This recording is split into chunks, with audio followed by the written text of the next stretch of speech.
আজি আপোনালোকক মই অকণমান এয়াৰপৰ্টৰ ভিতৰৰ ভাগটো দেখাইছোঁ।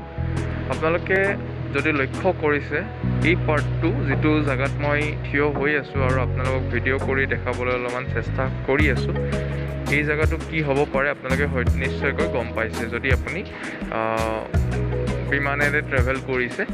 এইটো হৈছে আপোনাৰ বেগেজ ডেলিভাৰী এৰিয়া। মানে আপুনি যেতিয়া বেগটো চেক ইন কৰে, যেতিয়া আপুনি ক'ৰবাত ফুৰিব যাওঁতে বেগটো জমা কৰে আৰু জমা কৰাৰ সময়ত যেতিয়া বেগবোৰ আপুনি নেক্সট যিটো জেগাত যাই পায়, তাৰপিছত বেগটো ল'বৰ কাৰণে যিটো বেল্ট থাকে সেইটোৱেই হৈছে এই এলেকাটো। মানে এইটো এৰাইভেল বুলি কয় একচুৱেলি। ফ্লাইটখন এৰাইভ হোৱাৰ পিছত পেছেঞ্জাৰে ইয়াৰ পৰা বেগেজবোৰ কালেক্ট কৰিব পাৰে।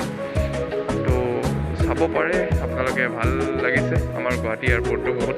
এতিয়া অৱশ্যে ফ্লাইট নাই, তো সেইটো কাৰণে পেছেঞ্জাৰো অহা নাই, পূৰা চুনচান হৈ আছে। অকণমান পিছত ফ্লাইট নামিব। আপোনালোকে